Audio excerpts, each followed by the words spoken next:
चेतावनी, रजाग्राफी की सभी रिपोर्ट्स तथ्य, खबरों और सबूतों पर आधारित होती हैं। हर रिपोर्ट के अंदर सबूत दिया जाता है। भारतीय संविधान के साथ साथ यूट्यूब के नियमों का भी पालन किया जाता है। इसलिए रजाग्राफी के खिलाफ चलाए जाने वाले किसी भी प्रोपेगेंडा में ना फंसे। सावधान रहें, समझदार बने।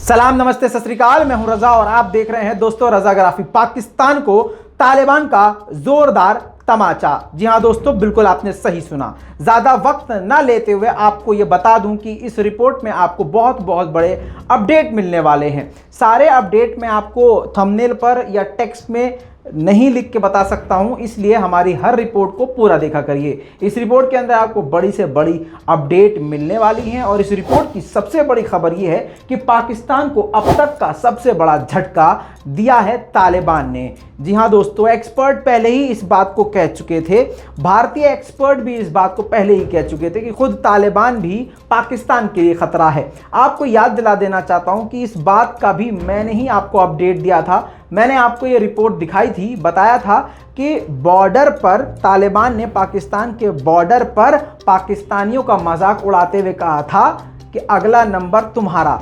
तो बहुत सारे पाकिस्तानियों ने मुझे इंस्टाग्राम पे मैसेज किया, वॉइस नोट भेजा, भाई आप ये जो बोले हो ये गलत बातें हैं, वो टीटीपी के होंगे, वो ना तालिबान के नहीं होंगे, तालिबान तो हमारे। अरे मेरे भाई, अंधभक्ति करो लेकिन एक लिमिट में करो। आप अगर तालिबान के अंधभक्त हो लेकिन लिमिट में करो। अगर तालिबान कुछ गलत करे, वो आपके खुद मुल्क के खिलाफ हो रहा है। अब तालिबान पर आप भरोसा करते हो, आप करो। आप भारत से हो, पाकिस्तान से हो, आपको जिसको जो करना है करो, लेकिन जो फैक्ट आए, जो रिपोर्ट आए, उसको कहीं ना कहीं तो मानो, या नहीं एकदम ही नहीं मानना, अपनी चलानी है? खैर दोस्तों, अब बड़ी बात ये आई है सामने कि तालिबान ने पाकिस्तान से कहा है कि अपने आपसी मैटर को खुद निपटाओ। यानी तालिबान से पाकिस्तान ये उम्मीद करता है कि कश्मीर के मुद्दे पर पाकिस्तान की तरफ से तालिबान जो है भारत पे प्रेशर बनाए। समझ में आई बात? क्योंकि अभी इमरान खान की एक मिनिस्टर हैं, उन्होंने बयान दिया था कुछ वक्त पहले, उसको भी मैंने आपको रिपोर्ट किया था। उन्होंने कहा था कि तालिबान कश्मीर जीत के देगा हमको। बहुत बढ़िया भाई। अब दोस्तों, तालिबान जब इस तरह से ये उम्मीद पाकिस्तान कर रहा है तालिबान से, तो तालिबान ने ये एक बड़ा झटका दे दिया है पाकिस्तान को। सीधा तालिबान के लीडर ने कहा है कि भारत के साथ अपने झगड़े में भैया हमें मत घसीटो, हम तो अपने पड़ोसी देशों से अच्छे रिश्ते चाहते हैं। ये भारत के साथ अच्छा रिश्ता चाहना, ये वाला अपडेट कई बार मैं आपको दे चुका हूं कि तालिबान भारत के साथ अच्छे रिश्ते चाहता है। कई बार तालिबान ये बयान दे चुका है। दोस्तों, तालिबान के लीडर, सीनियर लीडर शेर मोहम्मद अब्बास ने इस बात का खुलासा किया है और एक तगड़ा झटका दे दिया है। यानी तालिबान का पाकिस्तान को अब तक का यह सबसे बड़ा झटका है। देखिए दोस्तों, हर देश में उनकी सरकार के अंधभक्त होते हैं। यह बात मुझे 1.5 साल में बहुत अच्छे समझ में आ गई है। अब कमेंट सेक्शन में ऐसे बहुत सारे लोग आएंगे जो खुद पाकिस्तान के इमरान खान के अंधभक्त होंगे, समझ रहे हैं, या फिर तालिबान के अंधभक्त होंगे। वो आके मुझे गालियां बकेंगे खूब एकदम, तो वो भी अंधभक्तों से कम नहीं है। जो सच को एक्सेप्ट ना करे और किसी एक की गुलामी करे, किसी एक का पैखाना खाए, तो समझ जाइए ये उसके अंधभक्त हैं। अब कमेंट खुद देख लीजिएगा, जबकि प्रूफ लगाया है हमने, बिना प्रूफ के कोई बात नहीं करेंगे। इसके अलावा आपको बता दूं कि काबुल में अमेरिका के निकलते निकलते रॉकेटों की बारिश करी गई। जी हां, इस बात का पहले ही अंदेशा जताया जा रहा था कि जबरदस्त हमला हो सकता है और वो हमला दोबारा से हुआ, जिसे आखिरकार अमेरिकी डिफेंस सिस्टम ने रोक लिया। जी हां, अमेरिकी डिफेंस सिस्टम वहां पर काबुल में मौजूद था, जिसने सारे रॉकेटों को रोक लिया। इसके अलावा आपको ये तस्वीर दिखाता हूं, ये वो गाड़ी है जिस गाड़ी से रॉकेट लॉन्च किए गए थे काबुल पर। यानी रॉकेटों की, मिसाइलों की बारिश कर दी गई थी।